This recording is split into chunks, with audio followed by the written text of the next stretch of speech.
Hey everybody, I want to talk about a product and platform that I absolutely love and our latest sponsor, Interseller, the prospecting and outreach platform of choice for recruiters and sellers. Whether you're doubling down on business development or recruiting talent, Interseller does all the heavy lifting of finding contact data, automating the email and follow-up process, and syncs all that rich data into 20 plus CRM and ATS platforms. Reach out now and get going on a 2-week free trial and let them know you heard about it from Adam on the podcast today. Check out the link on the website. Appreciate it. Welcome to the podcast, where we introduce you to incredible humans who share their journeys with the mission to inspire you to harness your own inner tenacity to drive your life and career forward. And now, your host, Adam Posner.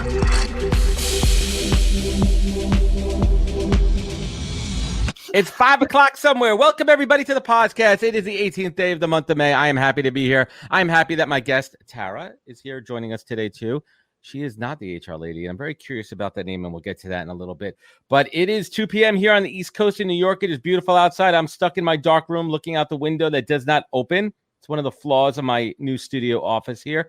But it's not about me today. Tara, what's happening? How you doing? You know, I've been better. It's Mental Health Awareness Month, and I am presently incredibly aware of how terrible my mental health is right now. I've been freely sharing that on LinkedIn. It's why I'm drinking at 1 o'clock here in Texas on a Tuesday. Fine. Cheers to that. Cheers to you. Cheers to you. Cheers to you. And you know what? People say it, and I really do believe in it. It's okay to not be okay. Yeah. Why are we expected to be always on all the time? I mean, let's break it down here. Tell me where I'm missing this. You're a mom? I am. How many kids? 7. Holy effing shit. I know. 7 humans. You're responsible for 7 human beings. I'm go through the ages here. Let's go through the ages. So we've got 4-year-old twins. Oh my God. I know. And they're divas too. Like, you have to look on my Instagram. If you go to idiotcuntexecutivehousewife.com, it'll take you to my Instagram, and you can see my crazy diva 4-year-old daughters. Idiotcunthousewife.com for anyone who's following along there. Say that 10 times fast.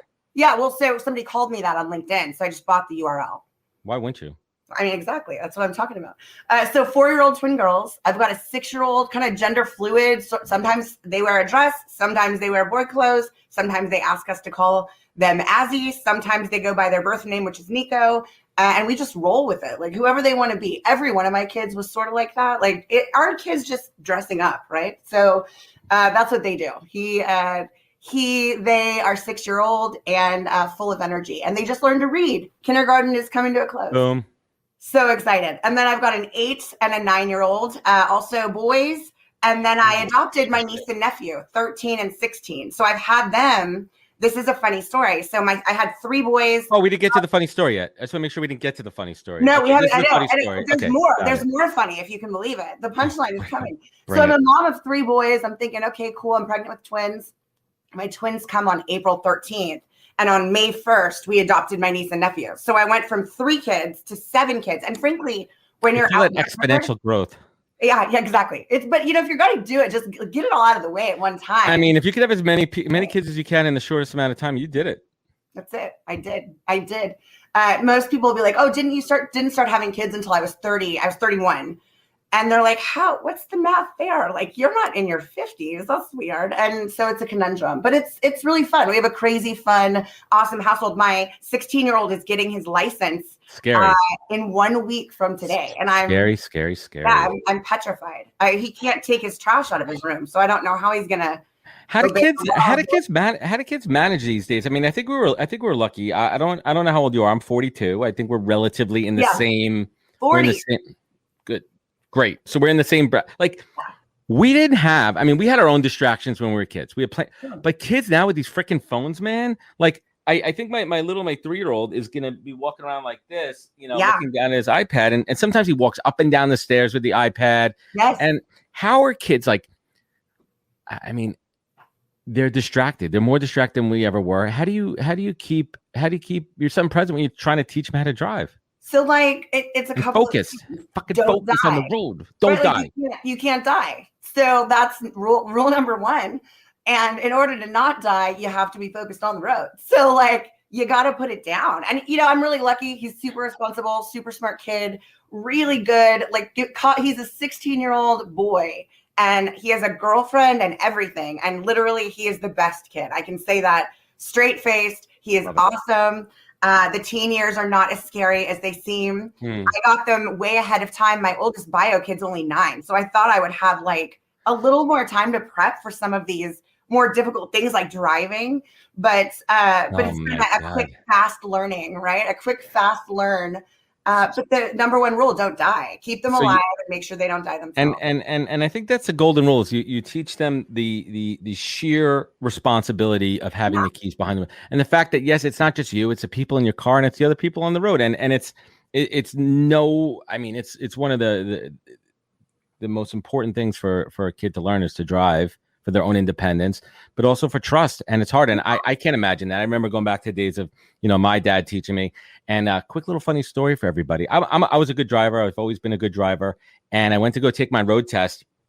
And the passenger side seat buckle, I was driving my dad's 1987 powder blue Ford Taurus station wagon. And I'll find a picture and post it up. It's great. And we go to take the road test. And the instructor, whatever you call them, the road test guy, the examiner, whatever the fuck you want to call them. Right. Yeah. He gets in the car and he goes, I have to fail you because there's no seat buckle on the passenger seat. And we're talking 1994, 95, right? Like whatever. And he goes, I can't be in a car without a seatbelt. And I literally lost my shit on my dad, like went full on nuclear on him. And I think he wanted to like backhand me, but I made him run to the Ford dealer, down, a couple miles away. And we tried to get it fixed. We got it fixed. They figured it out. And I came back and the instructor was like, you have to go back. The examiner, you have to go back and re-sign up for the test again, which was like a few months away. And I'm like, fuck that. And I like got in the guy's face. And I remember my dad telling me this is the first time he saw me like wig out on somebody. And I literally like strong armed the guy into giving me the test again. And I passed. And that's beautiful.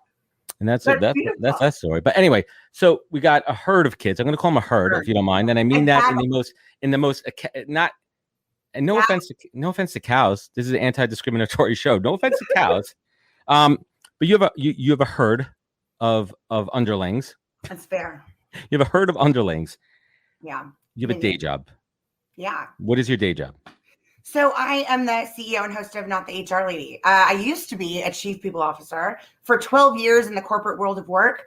Come March of 2020, like many people, I joined the let's try starting a business. The funny thing was it was actually planned and intentional, just happened to work at the same time as COVID hitting, unfortunately. We were supposed to launch our show at HR Transform.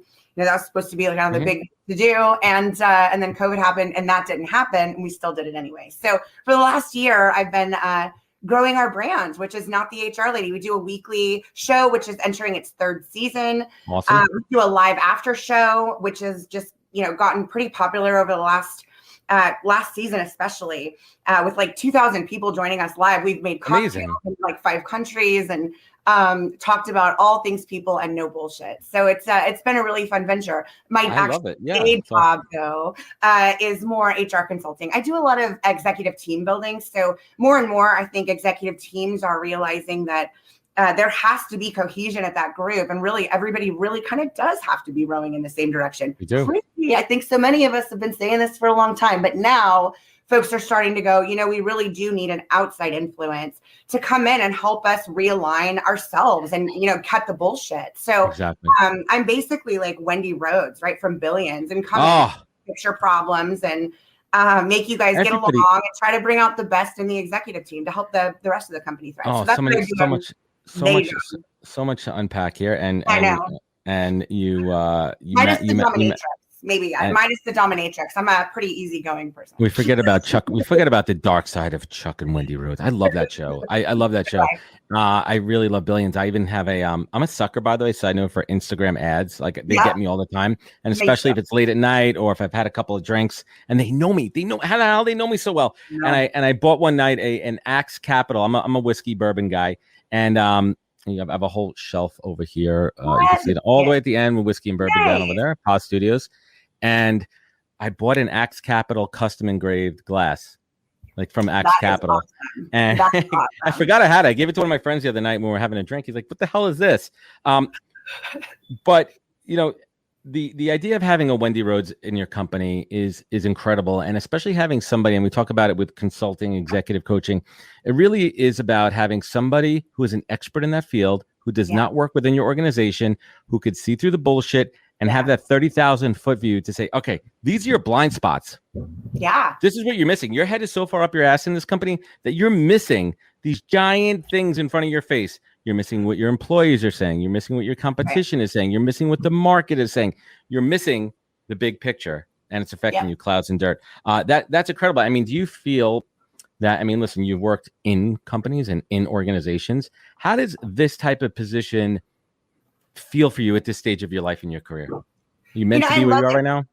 Yeah, I love it. I love it because it allows me to have such a larger reach. Having one organization and affecting sort of the good that comes out of this sort of work. I mean, I think there's a lot of blame that happens in the corporate world of work, where the executives don't want to take any responsibility for all the shit that happens in the organization. Oh, no.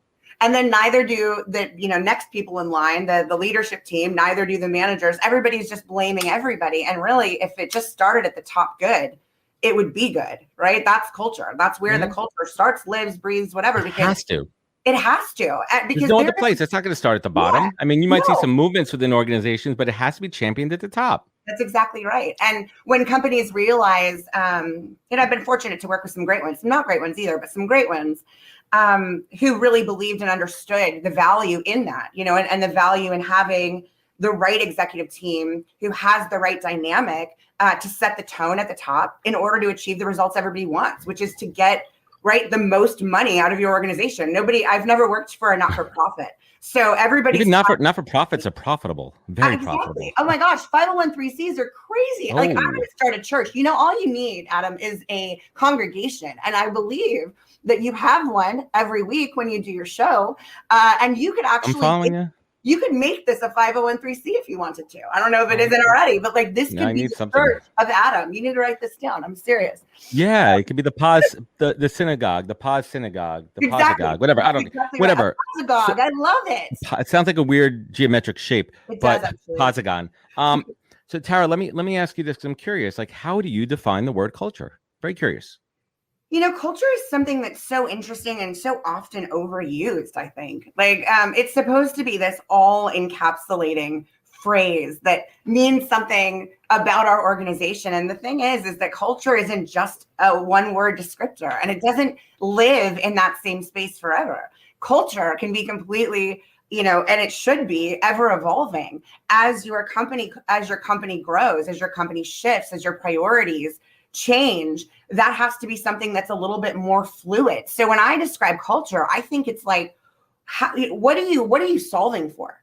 And if you're solving to make a lot of money and you don't care who you step on along the way, well, that's one kind of culture. Yeah. If you are wanting to change the world and you want to make money doing it, but you also want to help others build financial wealth who may not be in the C-suite, well, that's a different kind of culture. And I think more and more, that's what organizations are kind of going toward. But again, that in of itself, you could put in a lot of different descriptors, name an adjective, and we could call it that. But really, it's all those words kind of just thrown up on a wall, moved around, and gotten bigger, right? It's one of those word clouds that just keeps shifting. Oh, it's terrible. There's a word cloud.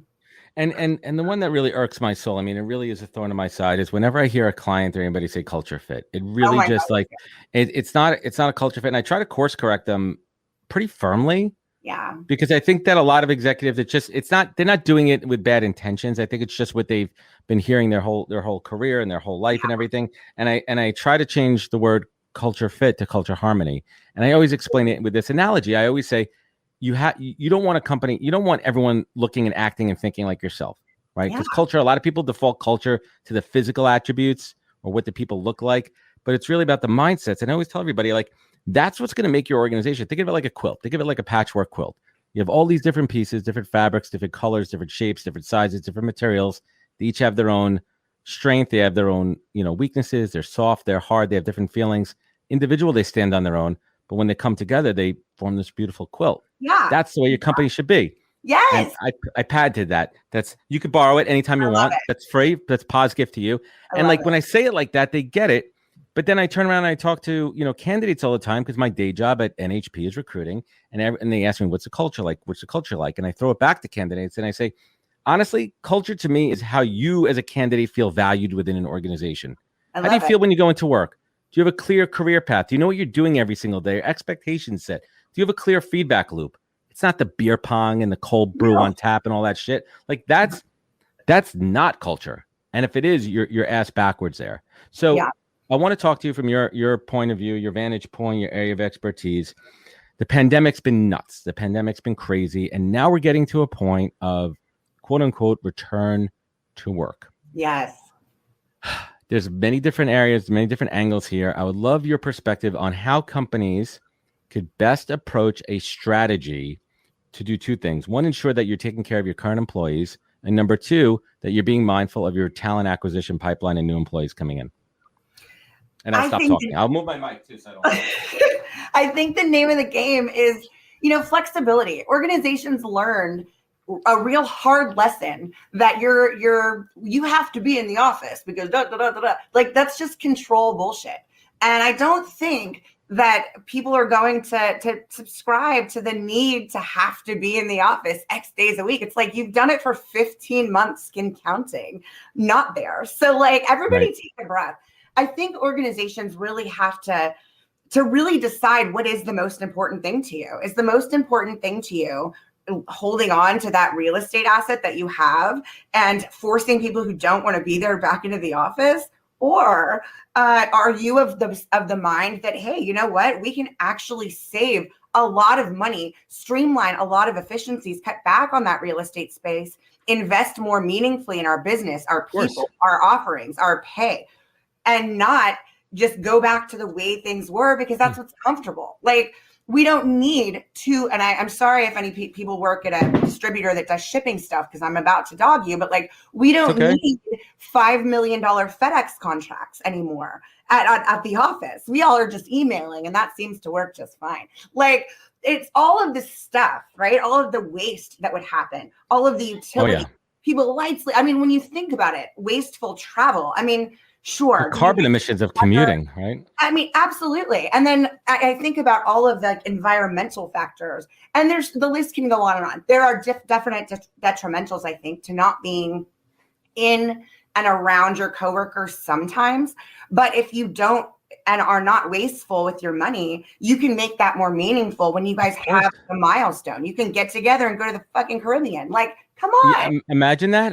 That's such an interesting idea too. Let's take the money we're saving in real estate and make it team building trips. Imagine you said to your team, hey guys, we're all going to be remote, but once a quarter, because we're saving once a quarter, there's a team trip.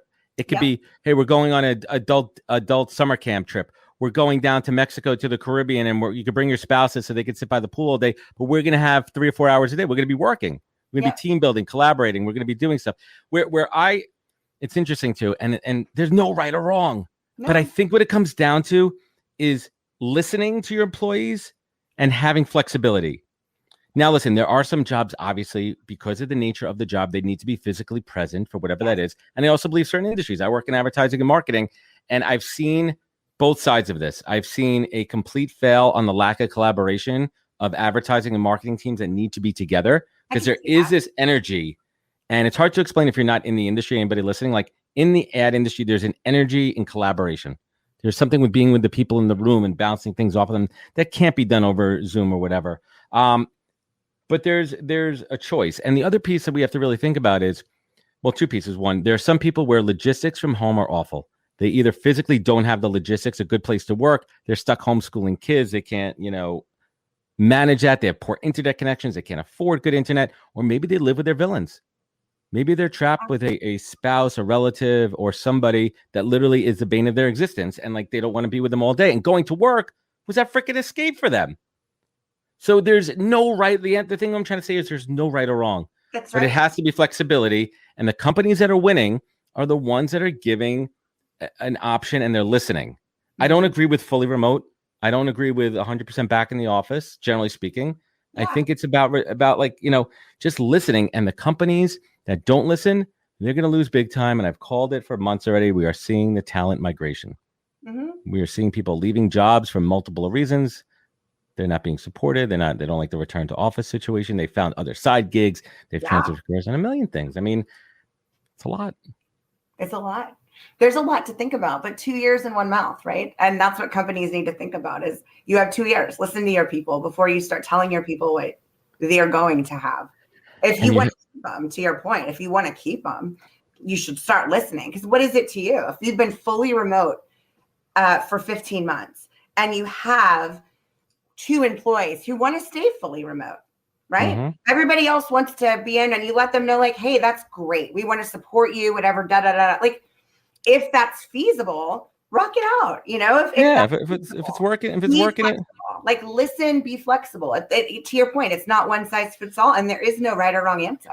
Here's the other part. I'm curious on your take on this. I think that younger employees, younger folks in their career and new employees are suffering because of a couple of reasons. One, I truly believe that on the site training is critical. Being able to shadow, if you're early on in your career, being able to shadow a senior level executive to see how they interact with the interpersonal relationships within that office. Oh, yeah. Right. Learning from like the cadence and mannerisms, understanding when to shut up, when to talk, when it feels good to like allow your voice and that part of the culture in a company. Because some companies, and I've seen this, where literally a junior person, they're encouraged to speak up and speak out of line at a senior executive and challenge them.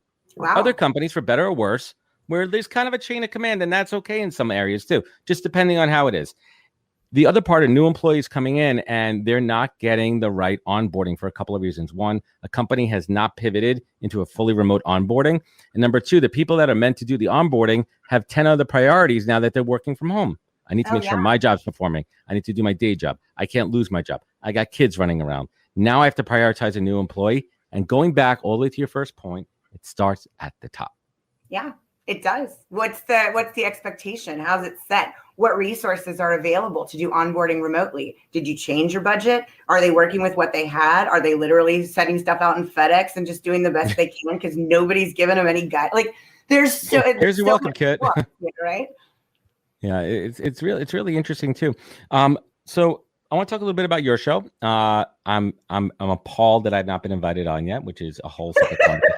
At the very least, the after show, because my grand plan for this, and I've been trying it with Clubhouse, is my wife and I. Thank you. My wife and I. I'm curious. But go ahead.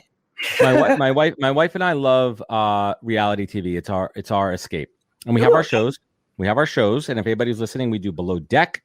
We do Real Housewives in New York and Real Housewives in New Jersey. Sometimes she'll go off on her own and do a little bit like OC type of things. But those are my shows. Yeah. They're mindless, and I love them because I could literally tune in and tune out. And that's our escape. But the point I'm trying to make with this whole long-winded statement is Andy Cohen does the after show, the Andy Cohen Clubhouse, if you see it. And that's always what I wanted to do. I love Andy. I love what he does. And I want to do is I tried to do it on Clubhouse where I would like drop a show and then bring that guest on that I had on the podcast to interview. Yeah. It kind of worked a little bit, but it then turned into a podcast, like another podcast. But that's kind of the grand scheme there. Tell us what's happening with the show. How's it evolved over the last year? It's evolved a lot, actually. So season 1 was just sort of season 1, right? We were in COVID and everything was so uncertain. And the show ended up being much more political, right? Than I intended it to be, but much more updating because every week there was something new with unemployment, something new with the stimulus. And that was like what people wanted to hear. And so the show is not what we really intended it to be in season 1, kind of just because of COVID, because of the circumstances. Okay. Season 2, I think we really found our stride, which was really fun. We did 13 episodes, including a behind the scenes, and we introduced a live after show. So I didn't get the idea from Andy on Bravo. I actually got it from The Walking Dead. So I really like blood and gore. My kids and I are really into like horror films and stuff like that. Seems appropriate. I know, completely. So The Walking Dead has been one of them, and they do an after show called The Talking Dead, where they literally just talk about the show that happened, and there's guests from the show, etc. So we do an episode that's taped and recorded. We have a 3-camera web show. My co-host and I, Justin, and it's usually about an hour long. We talk about literally all things people know BS. And the one, I really do have a special one for you. So we have season 3 is coming out on June 10th, and we're very excited. And one of our episode titles, we do a lot of stuff tongue in cheek. If you're not familiar with our show, if you go back and look at any of our episodes, it's like, I know Black people, whites at the round table. It's very controversial, but we use like a lot of humor and ridiculousness to help illustrate very serious points, because obviously talking about it from a humane way isn't working. So now we're just going to make you laugh. I love it. So we have one next season called 2 Women, 1 Seat. And I was thinking maybe you would want to be on that one with me and Justin, because I have some really interesting ideas for sort of the women at the top, you know, and that fighting over, if you will, the 1 seat that's sort of allocated to us. Oh, and so many thoughts on. Don't you? Interesting complete side note. I'm a huge Howard Stern fan. Anybody that knows him, and I was listening this morning and I had Michael Che on, the head writer at Saturday Night Live. And Michael Che, Howard was bringing up like skits that didn't make it, and the one that I literally crashed my car. You got to hear this one. This is the funniest one that he came up with. The one Black guy who was booing Jackie Robinson back in that day. And I was like, how did this not make it on the air? It would have been like, it would have been just like, I was like, and he's like, the reason, he's so funny. He's like, the reason we did it during dress rehearsals. That's when they test all the skits out. And he's like, the audience is all white people. They didn't want to laugh. No one wanted to laugh at that. No one had, and it's just funny. So we have a couple minutes before Matt jumps on. Really excited to talk to him. We'll shift that conversation a little bit, but we're talking off air. I'd love to get your thoughts on the state of LinkedIn. Oh, LinkedIn. LinkedIn is such an interesting place. I have 2 different, completely different thoughts. One about LinkedIn itself. And I'm really sad to see some of like the censorship that I've seen, some of the, lack of help for people who are just erroneously kicked off the platform. I had my own troubles with the platform in the summertime. Last summertime, I guess now. But there's so much that I think LinkedIn is trying to do right and better, and so much that they're just still missing the mark on. But like, I'll put that aside for a second. On LinkedIn, there's just such an interesting space for people to really want to stand out, to make a name for themselves, especially in this time of like crazy. Nobody knows what they're doing or what's going to happen or what kind of jobs are going to be available or whatever. And we were talking off camera, and I think it's interesting to see and a little disheartening to see, folks sort of maybe glomming on to certain trends and, doing those sorts of things instead of being sort of true to themselves or having their own unique voice or their own take on it.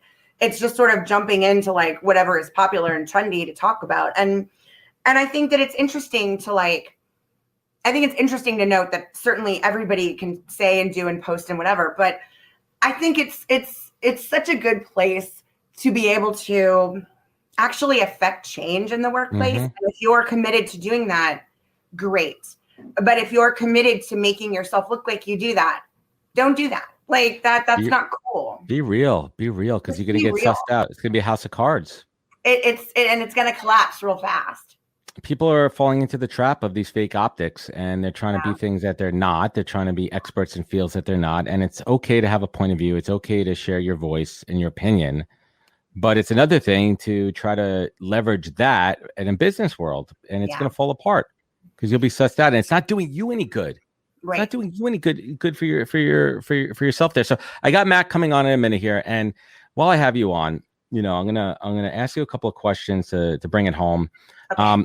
This pandemic's been fucking batshit, to say the least. And I know you're going through a lot. And I know that it's hurting you inside and outside. And you're putting on a good face right now. And I appreciate you coming on and really digging down deep. And as I like to say, harnessing that inner tenacity, which you have in spades, Tara, for sure. But we also talk a lot about the good. We talk about the silver linings of this pandemic. And I'd love if you could share a personal silver lining and a professional silver lining from the last 18 months. Geez, I've been saying that. I went back, side note, I watched a show from last April. I'm like, could you share a silver lining from the last 6 weeks? I was like, what? Time warp, baby. Time warp. All right. So crazy.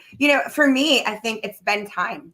I'm an executive who's traveled for most of their career. I've spent more time away from my kids than I would care to admit. But just like any other working parent, you do what you have to do. And this has really allowed me to shift and refocus. I literally wasn't away from them for almost an entire 365 days, for almost probably the first time in their whole lives. Ever. Yeah. And so that was really interesting and stressful. And the less I kept holding on to like what normal looked like before and started embracing like what it looks like now. Getting up at 10 o'clock, that's fine. We can get up at 10. We can have breakfast at 11:30 in the morning. Like, that's okay. Like, we can just, we were flexible. Like, I was fortunate and unfortunate and very fortunate to be in a place where I was home with my kids. So that's been great. I've loved this. Professionally, kind of the same, right? I've been able to sort of start and grow a brand that's become pretty successful and a show that's become pretty popular. And I'm really proud of being able to use my voice and what I'm going through to speak candidly to others in a way that's just unfiltered and raw and what I think a lot of people are going through. So it's been very professionally rewarding and personally rewarding. And what keeps me propelled to keep doing this work is hearing how much, like, when I say something just candidly about having a shitty day and what lessons I'm trying to take from it, to get a message or a comment or an email about, I needed to hear this today. And that is just like, there's nothing greater than that. And I've never had it to this extent in my whole career. So this year has just proven, incredibly bittersweet. And I'm hoping it's going to finish on a sweeter end than it started with.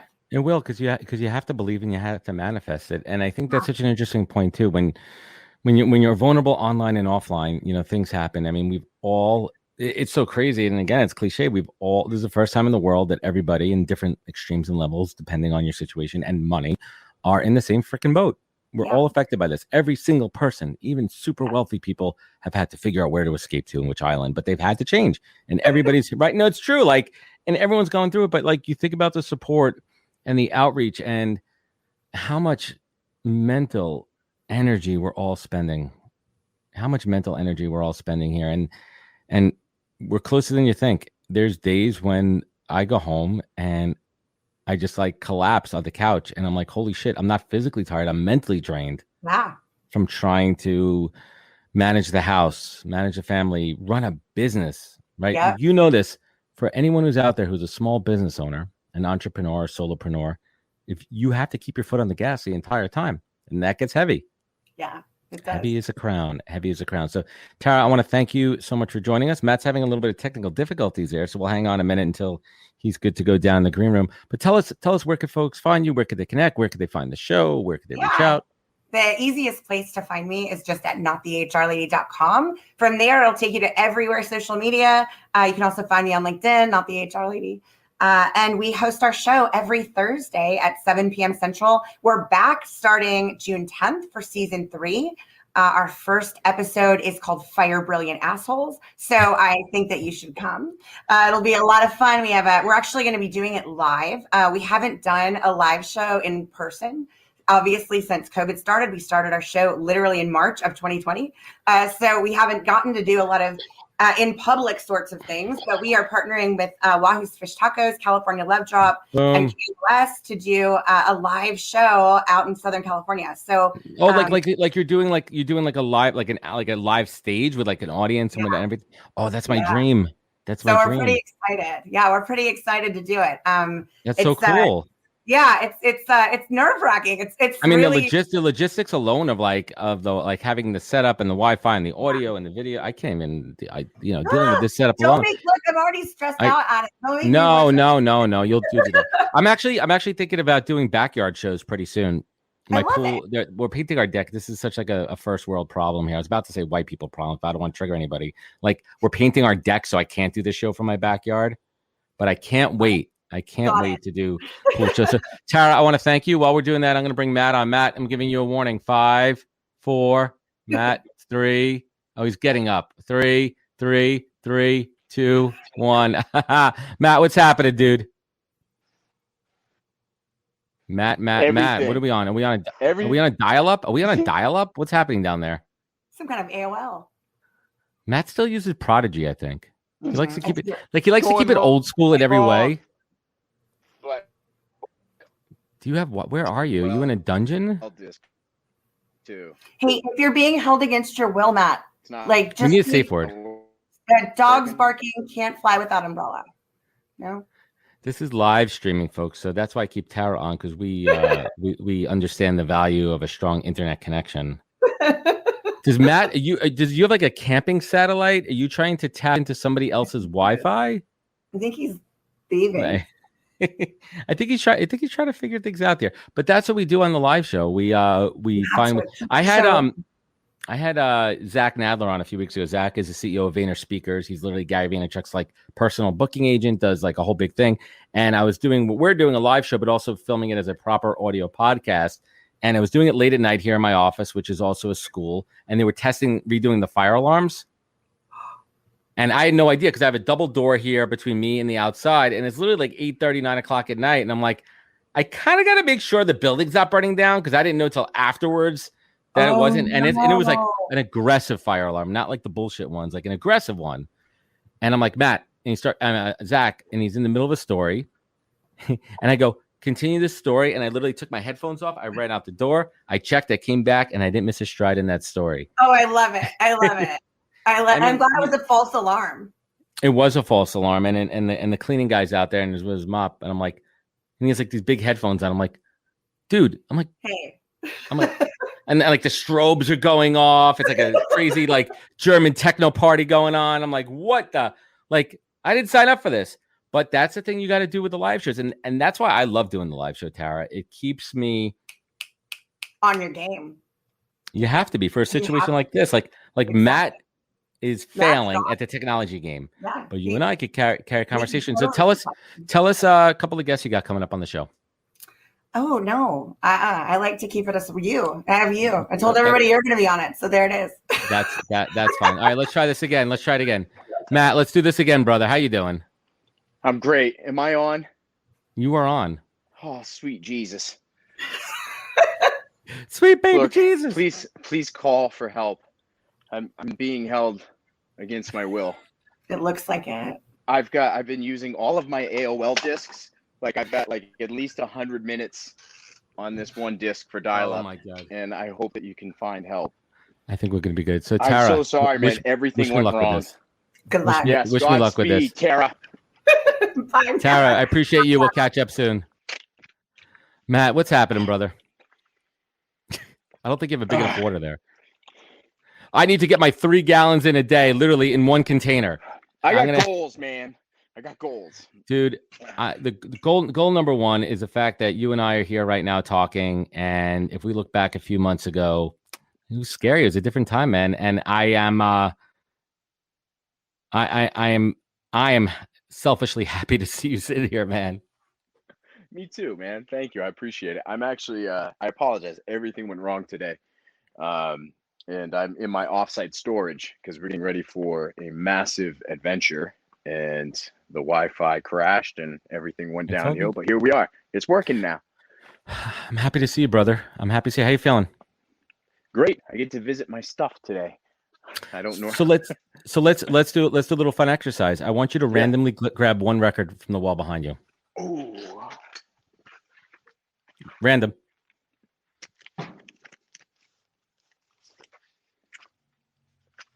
Oh, grab 2 here. What do we got? I grabbed Glass Harp Synergy, which is one of the first Christian rock bands in the early 1970s. Can't say I know that one. Well, it was pretty random. The lead guitarist is Phil Kagi, who's rated the best finger-picking guitar player in the world. So, love it. Did he have those crazy ass nails? Like the nails are like dinosaur nails, right? Like I don't know.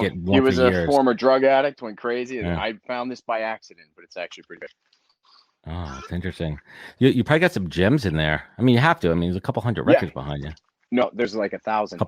We don't see what else is happening there. No, you don't see. No, I got first pressing Rolling Stones, first album ever made in mono. I got Beatles. There's some good stuff in there. I have a first press of Pink Floyd Animals, which is my favorite album of all time. Yeah. I have a couple of albums that are like, I consider them the beginning to ends, where you just put it on, you play it. Pink Floyd Animals and Tom Petty Wildflowers a little bit more recently, even though it's mid-90s. Those are albums you could just listen to. What is like, would you say like one of your favorite beginning to end albums, straight through, not a couple of Oh tracks here and man, there. yeah, no. Pink Floyd, "Wish You Were Here," "Dark Side of the Moon." Like anything Pink Floyd was designed to tell a story. Those Mhm. tracks relate in a very specific order to tell a story. And "Wish You Were Here" is special. That was an album that my dad gave me, and he passed away 8 years ago, and so it's very kind of a spiritual song, album. But yeah, that's one of those that just start to finish. Moody Blues laid out their songs in a very similar way too. And so yeah, I like albums that take you for a journey. And I think Those are stories, man. it's a fun ride. Yeah, it's a story. And you've been on a journey, man. You've been to hell and back in the last year. I You've you been know to hell I and don't back, know dude. I don't know if I'd call it hell because Why it not? all worked out. I mean, at that It moment, was dude, challenging. when we were texting, you were from the fucking hospital, man. Like, did you know you were You gonna know, be okay? Were there moments? You're like, fuck, this is not good. there was only one moment where I thought things weren't good. There was a quick moment where I felt like my entire spirit fading. And, it was a moment where I had two herniated discs in my neck at the same time as COVID, and one was pinching my spinal cord. And the hospital wasn't believing me at first. Like I was trying to tell them, we didn't know what the problem was, and I couldn't fight both things at the same time because that pinching my spinal cord was so painful.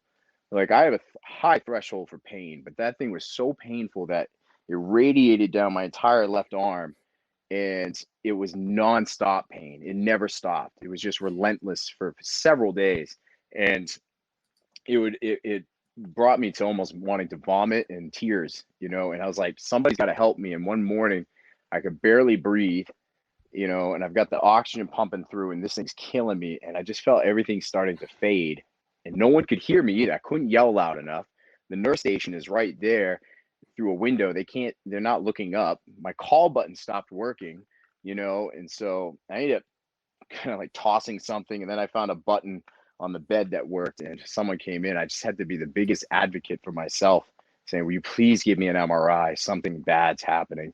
And when I think of neck stuff and discs, and I think of Marcus Aurelius Anderson, and I'm like, please, like, like I don't want that kind of situation to happen. Yeah. His story's amazing, but Yeah, it's that was crazy. the only moment in that journey. After that, there was no way in hell that I was going down. I have a pretty strong belief that I will get some crazy shit in life, but I will make it through every single time, so That's I what I can love tell the about you, story. dude. It makes for a good freaking story. I mean, it popped up in my memories the other day of our last time we chatted, and it was about a year ago.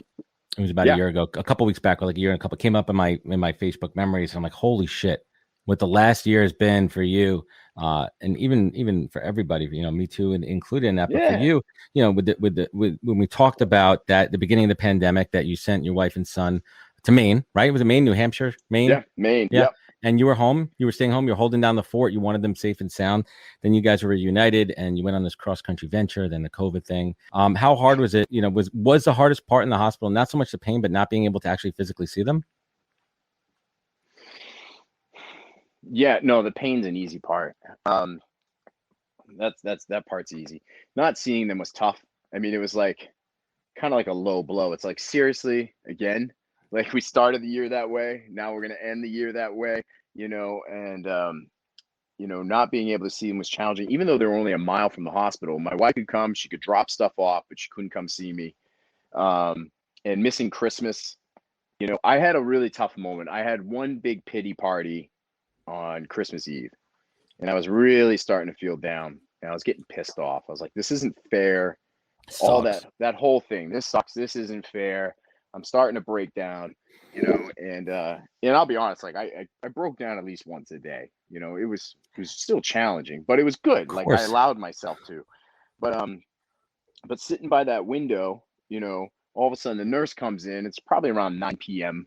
and she rolls a suitcase over. I'm sitting by my windows there. It's floor to ceiling, 2 windows. It's amazing. Like I had this great view.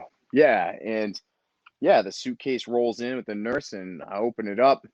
Funny, the suitcase right behind me, and it's filled with Christmas presents, and a big Grinch stocking, filled with presents. And Like I grabbed that stocking and I held it, like I hugged the thing so hard, and the nurse, and I started crying, like I, just wept. And the nurse is like, "Do you love the Grinch?" And I was like, "No, I don't love the Grinch." I was like, but my son packed this for me. Like I Yeah. know that he chose that, for me. And the fact that they did that, and I'm sitting at this window, like, and I'm getting like world-class medical treatment, like I was like, man, I've got it so good for Yeah. this situation. I am so blessed to be sitting here, and man, I I was mean, grateful. That was it. Like pity party was over, and it was back on track to just like, let's keep kicking ass. and when they say what doesn't kill you makes you stronger, I mean, it's real. I mean, it's real, and it's building, right? The mental calluses that it's Yeah. building. And what that first moment when you're able to, see and hug and love your son and your wife, like I can't even like I can't even imagine that feeling of like I did it and I'm back with them, and Yeah. what they were going through. I mean, I mean, we know each other kind of well. I mean, we're not besties by any means, but I could only imagine how much their pain, you feeling their pain, hurt more than your own pain. Yeah, my wife was a warrior through all of it. My son was totally fine. Like true honesty, like Kids are he was resilient playing as fuck, video man. games, he was playing his video games. He didn't know I had COVID. He knew I was sick, and he knows about COVID, but we just didn't And share how that old is part. he for everyone out there? He was 7 at the time. He's 8 Yeah. now, Mhm. and so he was fine. Like, he would get on FaceTime with me, and he saw the tubes in my nose and Mm. everything going on, but he was playing Minecraft, and he was like, "Okay, Papa, I gotta go." And like, he gets Kids the are, phone back, and thank God for that's it. iPads. So he was fine, but my wife, she, I know there were times that she was crying, like in the bathroom or just trying to pull it together. She And didn't want to so be a single parent. She didn't want to lose you. no, no, but That's the scariest thing to ever think about. That's my nightmare. yeah. At the same time too, she's used to it, so it's just like we have a Yeah. running joke about, like, hey, they say I should go to the hospital today. She's like, geez, again. Like, it's just a comment. Like, this is my second pandemic, man. I had swine flu. I collect this stuff. What? So yeah, You man, are a like, little come on. biblical freaking. What's next? Locust? Come on. No. I'm good with that. Yeah, my doctor's like, you're like Job. I'm like, please, like any other analogy would be great, man. Like, no. He's like, it works out well for him in the end. No. But That's yeah, it's been crazy, but I have faith, man, that I'll pull through. fucking swine flu. What are the what do you get for swine flu? What does it do to you? A brutal fever, man. Like Oof. just brutal. Like it sucks the life. It was nothing compared to this thing, that's for sure. But you know, in both situations, I take accountability. I brought this on. Like I traveled the country, Meaning it you was know. avoidable Well, that to some part's iffy. extent. Like I mean, listen, like, look, I got it we too, and it wore was unavoidable, masks. right? We wore masks. We stayed away from people. We went to national parks. I mean, we were in the You're woods, man. outside. Yeah, you were as far away We from. went to 2 cities, but even then we stayed away from everybody, outside most time. We sanitized hotel rooms, wore masks everywhere we went. Still happened, and I could have gotten it going to the grocery store. I could have gotten it going to the gas station, even if I had stayed here. It's like having a driver's license, man. I'm at risk of getting an accident every time I go for a drive. Yeah, you So, could do everything. but People that never left their houses got it. I was exhausted. I hadn't been sleeping well because I was traveling a lot, and I was still doing my morning calls. I'd gone west, which meant my calls were even earlier, and I was in back pain. I created the perfect storm to get sick. And I take accountability for that, and I don't have the best immune system. So people can criticize me and say what they want, and I own it. I take full accountability. How you feeling after the fact? They talk about like some kidney things, some heart situations, lungs, the COVID fog. Any residuals? Yeah, and some of it was hard to tell from what my usual stuff is. My usual fog. But I did notice that I had blood pressure issues, like right after, like sky high blood pressure, and that was 2 months ago, over a month ago, that the doctor told me about that. And again, she was so high that day. She was like, I think you should go to the hospital. And I was like, again, like, it's Again. like, come on.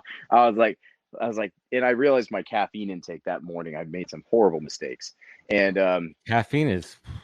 I told her, I said, give me 30 days because my cholesterol, my blood pressure. And I went back recently and everything's changed. Like I've dropped 25 Good. pounds. Nice. I've, everything has gotten back into line. But, outside of that, memory, I had a few memory issues too. And that's combined. I have a brain injury anyways, but I was doing my TED Talk in the end of February. Which was fucking awesome, by the way. I was so high on watching that lot. I was like, yeah, it was all you killed it. And whatever that location was great, by the way. Oh man, was it like an alleyway? Was that like behind a dumpster? What was that? No, it was it was like a courtyard music venue. It was actually ironically awesome. The very first place I had ever been to see a show in Austin 15 years ago. So it was kind of cool going back. So yeah, a few memory issues that made doing my talk a real pain in the ass. You got through it. You crushed it. Yeah, and that was only a few days after the Texas snowpocalypse too. So like I had just gotten running water back. Pipe burstathon. Yeah, it's crazy. Oh my God, that sounds sad. I urge everybody watching, and I'll link it up afterwards to Matt's. So how's business, man? I mean, this has got to be for what you do. And let's just take a moment. Anyone who doesn't know Matt, give everyone the quick 30-second headline of how you put food on the table. Perfect. I kill it. I crush life. I grab broccoli by the throat and I slam it on the table. I eat veggies. So I'm a professional certified coach. I've been working with entrepreneurs and high performers, executives now for the past 5 years. I do one-on-one coaching, that I've done for a long time, helping people live life aligned with their values and being able to basically crush it at work and at home. I've stopped celebrating CEOs that are killing at work, but they're overweight, sick, and they're separated from their family. I just don't know what there is to celebrate there. I want to help create a full, holistic approach. And I'm also now becoming an expert. I heard you talking about experts, but I'm now becoming an expert in the area of morning routines. And that's been a primary focus. Like that's what really drove business last year was Atomic Mornings. When I gave birth to that thing and started helping people create powerful morning routines that were not designed to make you work more in the day. It was designed for you to actually take time for yourself in the morning so you can understand self-awareness, emotions, and create time for your values. And then you go crush it at work and then crush it at home. That's been huge. Yeah. And that's a great concept too, the mornings too. And it's hard, I'll give you I have, 2 small kids, getting my daughter ready for school. I have a 3-year-old who is just, who's a monster. He's literally the best monster in the world. And sometimes it's hard. You got to get them ready and everything. But my wife and I said that we have been, and she does her yoga. She's much more cognizant of how she eats and takes care of herself. But for me, I was like, I need to be able to be around for this kid, my little guy, and my big girl too. I need to be able to. She does dance, and I don't think she's going down the sports road, but like I got to keep up with my 3-year-old. This dude is going to be playing, man. He's going to be playing sports, and I want to be the dad not on the sideline. I want to be the dad coaching, running around, doing the drills with them. And I got through. I had the COVID and in a complete the slightest asymptomatic minor symptoms compared to what you had because I got it after being vaccinated. But I had the fatigue and everything afterwards and during and the brain fog and all that shit. But it was a wake up call for me. Where I was like, okay, I got to take better care of myself. And we made the commitment and we decided first step would be if I'm not going to be like going to a gym or being, I got to drop the excuses and we got a freaking Peloton and I put it literally, it's 1.5 feet from my feet by the bed. Yeah. And now I'm 2 days in a row, man. I'm 2 days. We just got it. I'm doing it. And I figure if I could do 20, 30 minutes a day, 4 or 5 days a week, that's the first step. But getting back to the routines and everything, I even teach it to my daughter. And I forgot who the Navy admiral who said it in a big commencement speech, right? The first thing you do every day, make your bed, And I preach it. It's true. And I try to explain the reason why to my daughter. I go, it's responsibility, but more importantly, you're accomplishing the easiest first thing of the day, right? Like you're accomplishing it. Yeah. And then you could say, all right, I got something done today. What's next? There's nothing worse. And then her reply back, Dad, I'm just going to come back home anyway and mess it up when I go to bed tonight. But that's not the fucking shit. No. Yeah, let's talk about morning routines. Like, one of my other morning routines from a work perspective, and I told you this before, the best piece of work advice that I received from my first mentor and teacher in the world of recruiting before my first day on that job, when I pivoted careers, he said to me, plan your work and work your plan. Plan your work and work your plan. And I repeat that mantra every morning when I come into my office. I go, so let's start the day. Yeah. And I start with this. This is my to-do list. These are the tactical things that I need to do. My favorite thing in the world, Matt, is when I take this and I throw it into the garbage can. But if I look at this, right, and I know I got 80% of the shit done, I'm not going to be upset because it allows the curveballs. I always over-index on what I need to do. Mm-hmm. But what are some practical baseline things for people to start with if they're like, shit, I can't get my act together in the morning? Yeah, just wake up first. It sounds so simple, but when I start, Atomic Mornings with anybody for over a course of 30 days, like week 1 is really about like, let's just get you out of bed. For some people, it's a foreign concept. I'm like, let's pick the time that you're going to wake up. You're going to jump on a call with me for 15 minutes, and I'm going to ask you 3 questions. And the first one is just going to be, what are you self-aware of this morning as soon as you're out of bed, like physically and emotionally? Physically, mentally. Yeah. What are you feeling? It's a question we don't always ask ourselves. We might not always give ourselves the time to think about that. And so, if somebody's saying, man, I'm feeling a little irritated this morning. I'm like, great. Where in your body do you feel that? The thing is, we don't have to solve the problem. We lost light. That's all right. And we're good. We don't have to solve the issue. We just need awareness first. And the second thing I'm going to ask you is like, what was your wind down routine like? Because the secret to mornings is really what you do in the evenings. And the third thing is going to be, what are you going to be intentional about today, personally and professionally? Those are the 3 questions we dig right into. And again, week 1, I want you to just celebrate being awake. Get up, sit at the edge of the couch and just be a vegetable if you want to, but don't work. No work. Don't look at that phone. Yeah, stay away from the phone for at least the first 30 minutes. And what I want people to do is I want people to get hungry to do stuff. Like once they start getting to a groove, all of a sudden they start telling me like, I think I really want to start working out. I'm like, great, let's see what that looks like. We start creating a small routine, but I'm not jam-packing their morning right off the bat. I want them to get comfortable with just being with themselves. It's interesting you say that about what you do at night sets you up for the next morning, and it's physically and mentally. Like I know, I enjoy a couple of drinks here and there. I enjoy my bourbon, I enjoy my scotch, and not like if we could have buddies or whatever. But I also know at this age, at 42, I don't even one drink affects me the next day. It does. Yep. One drink, and I think I have some kind of like adverse reaction to alcohol itself, the way it affects my body. Ever since I turned 30, it just changed. Everything changed about how I react to alcohol. So I really try to limit that. It's really just science, actually. It's because what happens is your body, as soon as if you drink or eat late at night before bed, it's going to take probably 3 hours for it to metabolize. So if you go straight to bed, what happens is your heart rate has a harder time lowering. It takes it longer to lower because it's metabolizing the alcohol of the food. So you don't go into deep sleep or REM sleep soon. Like it takes you so much longer. So, yeah. And that's with everybody. So that's just the science behind it. But it comes down to a good night's sleep too. And then I'm also not good at going, like say I have to wake up, like my son starts chirping in the middle of the night. I'm a light sleeper. I have a very hard time of going back to sleep. That's like always been a problem for me too. And that'll just ruin my day. That'll just literally ruin my day. It'll just be terrible. Like I'll be able to keep myself up with a couple of coffees, but then it's diminishing returns. Yeah. The vicious cycle of overcaffeination is terrible. And one of my other buddies who's a doctor, he's like, dude, you work for yourself. If that happens again, clear out your schedule, go home and take a fucking nap and get yourself back on track. Yeah. And drink tons of water. It's gonna, yeah. That's why I drink a gallon a day, and so it, actually when I'm drinking this consistently, I don't really need the caffeine. I got narcolepsy, man. It's not an excuse, but it's stuff I work through. And I've learned the power of sleep and routines. And granted, my nighttime routine's a struggle sometimes, but I'm relentless about getting nailed. The nighttime routine is, it sets you up. And let's talk about the mental stuff for a few minutes too. The worst part is, for us who are business owners or anyone, and they don't have to be a business owner, you always have so much on your mind of what to do next, the stresses and the anxiety of work. What are some, tips and tools to people to say, how do you block that shit out? How is it not omnipresent?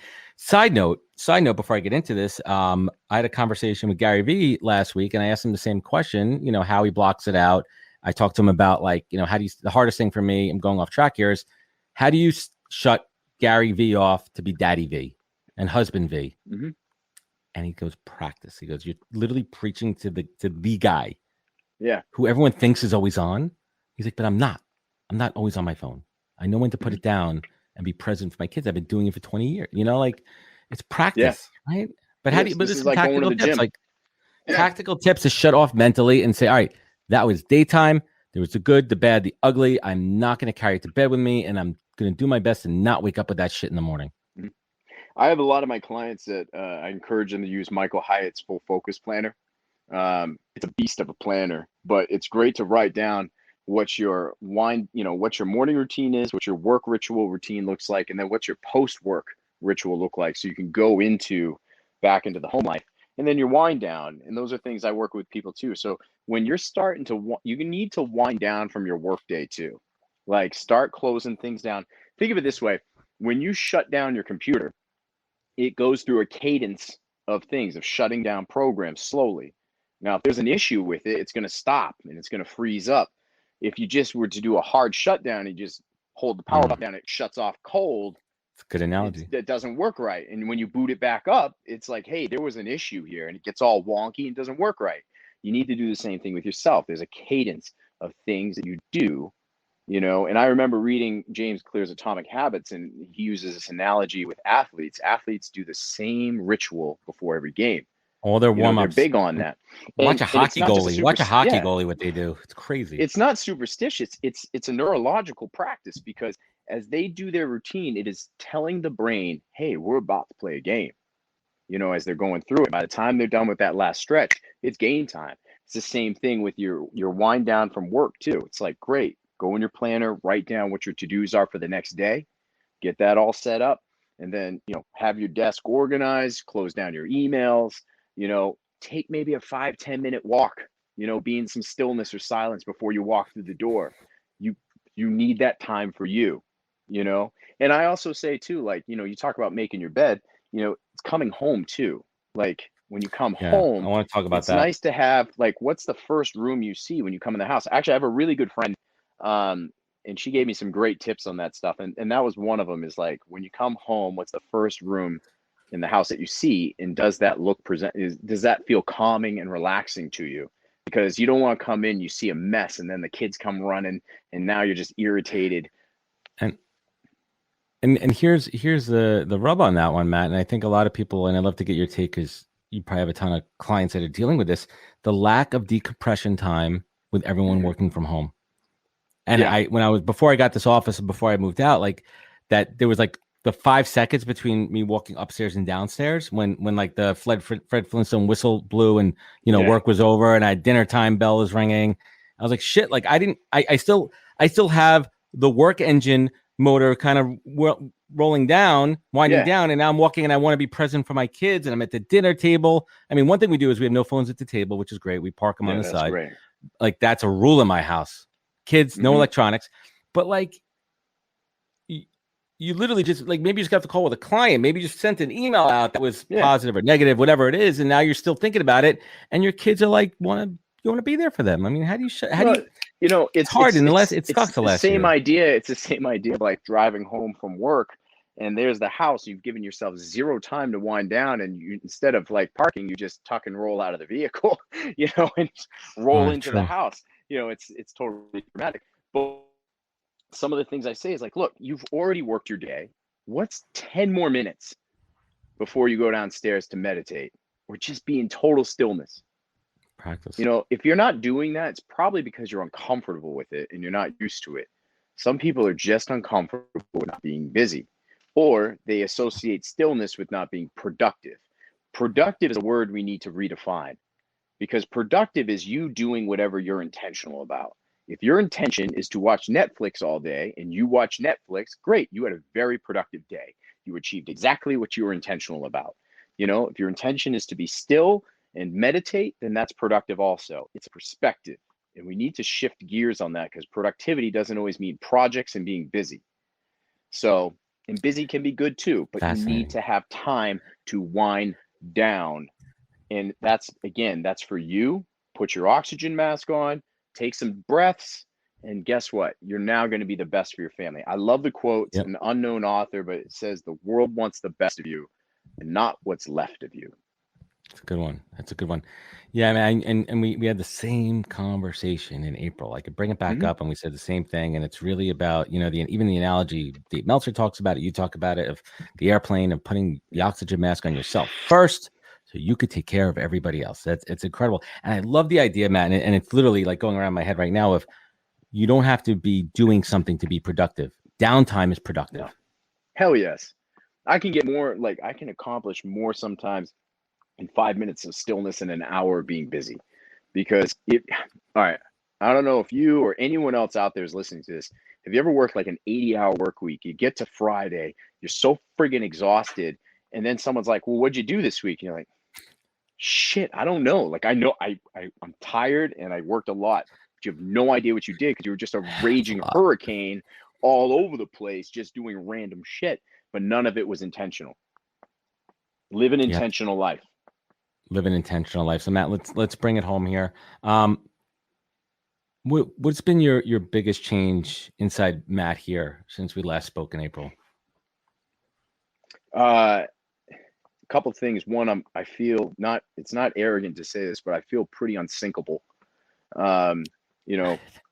Adversity just keeps coming, and no matter what, I have faith that I'm going to make it through, and I'm going to be able to share the experience, not because I'm looking for pity or I want to be a victim, but because I want to empower and give hope to others. And so that feels like a calling. And two, I'm grateful that I feel like I'm living life. Like, our lease is up in our place. Like, we have a house across town that we lease out to people, and we have an apartment we've been staying in, and that lease is up, and we're packing our bags now for an unknown adventure. Like, we're going to be nomads for a while. What direction are you going? We're going to go to Maine. Right, first. Left, up, or down? Yeah, we're going to Maine first, go see the family for a couple months. You're taking a hard right. Yep, taking a hard right, and we're going to head north.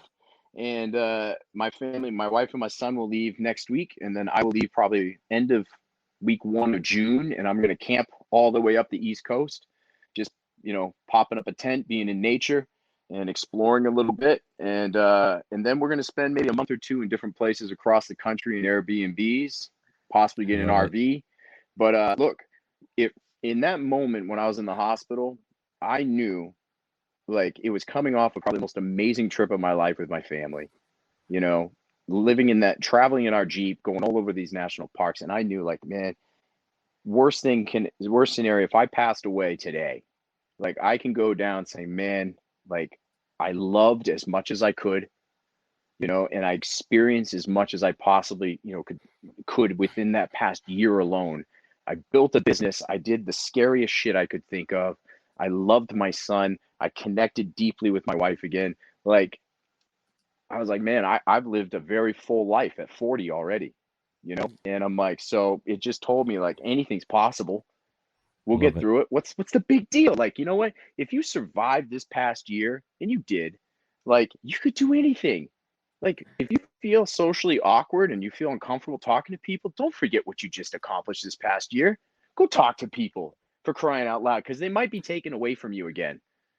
I do not take my rights for granted anymore. I could have that taken away any second. They say, hey, you can't travel anymore to other states. Right. You can't leave your house anymore. I'm like, I'm getting out. Like, I want to go camping. I want to check everything out. Like, I want to live my life. Yes. Experiential. Yes. I'm not here to just clock in and clock out and just work all the time. I need to walk the walk, because I tell my clients I want them to live that life too. So guess what? I need to do the same damn thing. So you will see me camping and traveling and living life aligned by my values, because I need to lead by example too. I love it, Matt. And if you make your way up the East Coast, if you do want to take a little detour over to Long Island, there's a couple of beaches out here you could actually camp on, right on the water, which are pretty cool. There's a couple of awesome beaches here. But Matt, let's sign off here. I want to thank you for your time. Hang with me for a moment as I say goodbye to everybody. I want to thank everybody for joining us today on the podcast live. This is great. This one's going right to a podcast with Tara and Matt. I'm really thrilled with these conversations because they're real. These are just real talks. And I hope everyone out there enjoyed it. I'll be back with regular scheduled programming next Tuesday, the 25th. I'm doing a recruiter roundtable on Tuesday, and then I'm wrapping up on Friday right before the old Memorial Day weekend with my dude, the chairman of MRI Executive Search, Mr. Burt Miller. We're going to talk about the state of talent access. Got a couple of great podcasts coming up. Lindsay Pollack is live now. Glenn Zweig, who's a host of The Art of Excellence. This dude, like, you ever look at someone like I didn't know anything about him, and then you look at like their podcast lineup, and this dude's literally interviewed Al Roker. I mean, Al Roker's not like a big name there, but NASA astronauts, the founder of Whole Foods, Steve Case from AOL. Like, you're like, whoa, these are like heavy hitters. And it's funny. So we interviewed him, and that's not even what we talked about. We got into like him, and it went deep, man. It was one of those podcasts I didn't think it was going to go in that direction. And I was like, yes, this is the gold of the conversation. So you can find that at thepodcast.com. I want to thank everyone for joining us. This show will be up. Take care of each other. Just listen, we're opening back up. Just be mindful. Just be logical about how you do things, right? Like, just be careful and look out for each other, and always, just keep an eye on your fellow man and woman, child, dog, animal, and catch us next week for another good episode of the podcast. Goodbye, everybody. Wisdom is forever, but for us, it's time to go. Thank you for joining us. Luckily, we'll be back with our next episode soon, jam-packed with more incredible humans. Thank you for listening, subscribing, and sharing. To join the conversation, search The Podcast on LinkedIn. And to catch up on past episodes and more info, please visit www.thepodcast.com.